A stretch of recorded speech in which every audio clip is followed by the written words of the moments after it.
چوارەمین پێشانگای هایتێکس بۆ تەکنۆلۆژیا لە هەولێری پایتەخت کرایەوە گەورەترین پێشانگایە لە هەرێمی کوردستان و عێراق کە سەرنجی وەبەرهێنەر و بازرگانی بیانیەکانی بۆ هەرێمی کوردستان ڕاکێشاوە. زیاتر سەبارەت بە وردەکاریەکانی کارەکانی پێشانگاکە جیاوازەکانی لەگەڵ ساڵانی داهات و ئامانجەکانی قسە دەکەم. بەڕێز ڕابەر کەریم ڕێکخەری پێشانگای هایتێکس لە شوێنی بەڕێوەچوونی پێشانگاکە لە هەولێرەوە لەگەڵم دەبێت. بەڕێز ڕابەرم کاتت باشماندوونە بن، سپاس کە لەگەڵمانی. پێشانگای هایتێکس 2023 حتمەن ئامانج و هەنگاوی جیاوازی هەیە بە نسبەت 3 ساڵی ڕابردووەوە. چی نوێ هەیە لە پێشانگای ئەم ساڵی هایتێکسدا؟ زۆر سپاسان دەکەین. بەخێر بن بۆ گەورەترین پیشانگای نێودەوڵەتی تەکنۆلۆژی لە هەموو کوردستان و عێراق. ئامانجی هایتێکس وەک هەڵبینینە وەکو پلاتفۆرمێک لە نێوان کۆمپانیا نێودەوڵەتی و نێوخۆییەکان و لە نێوان بازرگانان و لە نێوان سەردانیکەران و بەکارهێنەرانی تەکنۆلۆژیا. هایتێکس هانی کۆمپانیا نێوخۆیی و نێودەوڵەتیەکان دەدات کە بەردەوام بن لە پیشاندانی نوێترین تەکنۆلۆژیەکان و وهێنانی بۆ هەرێمی کوردستان و بۆ عێراق. ئەو پیشانگایە ئەو تەکنۆلۆژیانە لە خۆی کۆ دەکاتەوە کەوا یارمەتی حکوومەت دەدەن لە بە دیجیتالکردنی پرۆسەی حکوومەت و ئیدارەدانی حکوومەت و هەتا بە دیجیتالکردنی پرۆسەی کۆمپانیاکانیش. باشە بەڕێز ڕابەر، ئاماژەتان بەوە کرد ژمارەی کۆمپانیا لە 20 وڵاتەوە هاتوونەتە هەرێمی کوردستان لە بەشداری لە پێشانگاکەدا دەکەن. لە کام وڵاتەوە زیاتر لینکیان لەگەڵ هەرێمی کوردستان هەیە؟ دەستکەوتەکانی چی دەبن بۆ ئێمە؟ لە وڵاتانی دەوروبەری خۆمان، لە وڵاتی تورکیا، لە وڵاتی ئیمارات، لە وڵاتی ئۆردن، هەتا نوێنەری کۆمپانیاکان و قونسوڵی وڵاتی بەریتانیاش ئامادەییان هەیە لە ناو خودی پیشانگاکە. سەردانی سەرۆکی حکوومەتی هەرێمی کوردستان هاندەرێکی زۆر گەورە بوو بۆ کۆمپانیاکان، زۆر دڵی خۆشکردن. ئەو جدیەتەی لە حکوومەت پیشانداکەوە دەیەوێت هانی کۆمپانیاکان بدات بێن لە هەرێمی کوردستان بەهۆی سەقامگیری کە هەیە، بزنەکانی خۆیان لێرە پەرە پێ بدەن و لێرە بنکە سەرچەکانی خۆیان دابمەزرێنن. لە 121 کۆمپانیای کە لە 20 وڵاتی جودا بەشدارن، هەر هەمویان ئەوڕۆ لە یەک پلاتفۆرم کۆبوونەتەوە لە یەک شوێن کە هایتێکسە. زۆر جێ دڵخۆشیە، زۆر جێ خۆشحاڵیەکە دڵخۆشی ئەوانیش دەبینین، ئەمەش زیاتر خۆشحاڵ دەبین. بەڵێ، ئاماژە بۆ دەکەن کە پێشانگاکە لە چەند بەشی جیاواز پێک هاتووە، پێشانگا کۆنفرانس و پانێل و هەروەها گۆشەیەکی دیکەی جیاواز. ئەمە بزانم کە بە وردی باسی بکەی چۆنە ئەو کۆنفرانسانە کێ قسەی تێدا دەکات، گرنگترین لایەن و پاسەکانی نێو پانێل و کۆنفرانسەکان چی دەبێت؟ خودی کۆنفرانسی هایتێکس هاوکاتە لەگەڵ پیشانگای هایتێکس لە هەر 4 ڕۆژ. لە پاڵەتەکانی پانێڵەکان زۆرتر جەخت لەسەر بە دیجیتالکردن دەکرێتەوە. لەبەرەوە ئێمە ئێستا لە حکوومەتی هەرێمی کوردستان و لە حکوومەتی عێراقیش لە پرۆسەی بە دیجیتال بوونداین، واتە هەنگاوەکانی بەکارهێنانی تەکنۆلۆژیا لە دام و دەستگا حکومی و نێودەوڵەتیەکان لە دام و دەستگا ڕسمیەکان و فەرمیەکان هەنگاوێکی زۆر جددیە، زۆر چۆتە پێشەوە. پلانی لە بۆ دانراوە و دەستیشی پێکردووە. خۆشبەختانە یەک لەو پلاتفۆرمانەی کە تۆمارکردنی کۆمپانیاکانە لەو ڕۆژانە لایەن حکوومەت هەرێمی کوردستانەوە ڕاگەیەندرا کە ئێستا دەتوانێت لە ماڵەوە بە ئۆنلاین کۆمپانیاک تۆمار بکەیت. هەموو ئەو بابەتانە لە پەنێڵەکانی هایتێکس ڕنگدانەوەی دەبی.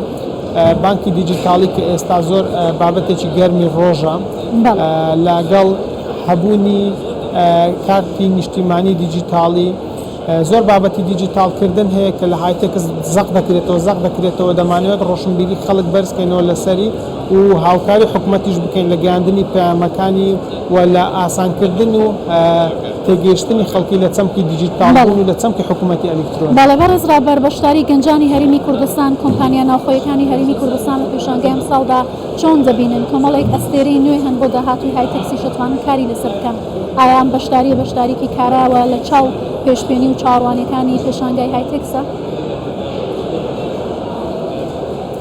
خۆی ئێمە ساڵانە 32 شوێنمان هەیە بۆ پرۆژەی بچووک کە بە خۆڕایی شوێنیان پێ دەدرێت وەکو هاندانێک بۆ ئەوانەی کەوا خاوەنی بیرۆکەن و بیرۆکەکانیان لە سەرەتای جێبەجێکردندا بێن لەوێ پیشانی وەبەرهێنەرەکانی بدەن و وەبەرهێنەرەکان وەکو وەبەرهێنانێک لە پرۆژەکان پاڵپشتی داراییان بکەن. لە ئەو ساڵدا ئەو 32 شوێنە تەنها لە بۆ 32 شوێن زیاتر لە 1000 کەس پرۆژەی خۆی پێشکەش کردبوو کە ئەوە نیشانەی بەرهەمداری گەنجانی ئەو وڵاتەیە ئەوە نیشانەی هەبوونی خولیای گەنجانە بۆ وەبەرهێنانی کاتی تەمەنی خۆیان لە بابەتی تەکنۆلۆژی. ئێستاش 32 باشترین پرۆژە لێرە ئامادەییان هەیە و لە هەمان کاتدا دەمانوێت پاڵپشتی داراییشیان بۆ کۆ بکەینەوە. باڵە بەڕێز رابەرسەرۆکی حکوومەت بەڕێز مەسرور بارزانی چەند ئامێرێکی تاقی کردەوە کە لە پێشانگاکەدا دانرابوون تایبەت بوون بە چی چۆن دەتوانێت کاری پێ بکرێتەمانە لەلایەن چه کۆمپانیایەکەوە نمایشکرابوونین گەنجەکانی خۆمان لە ناوخۆ بوون.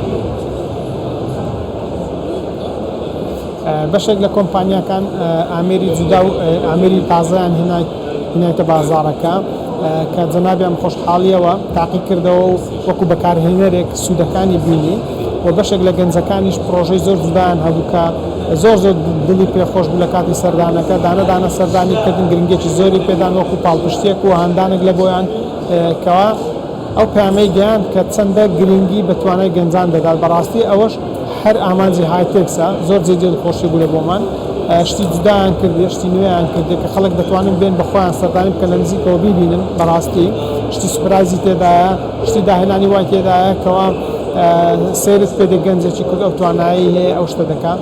هەر لەبەر ئەوەشە ئەوان هەڵبژێردرایەوە هاتینە سەر ئەو پلتفۆرمەی هایتێکس تاوەکو بە خەڵکو بە حکوومەتی ڕابگەن کە توانیان هەیە دەتوانن چیان پێ بکرێ و هەروها داوای کۆمەک و هاوکاری و پاڵپشتی داراییش بکەن. لە ماوەی 3 ساڵی ڕابردوودا کە هایتێکس بەردەوام بۆ لە کارەکانی و تا ئێستا کە چوارەمین پێشانگا بەڕێوە دەبات توانیوێتی ئامانجەکانی خۆی بپێکێت لەگەڵ حکوومەت ئەم لینکە بەردەوام و پەیوەندی و پاڵپشتی هەبووە بۆ بەردەوامبوونی پێشانگاکەتان لە ساڵانی داهاتووشدا.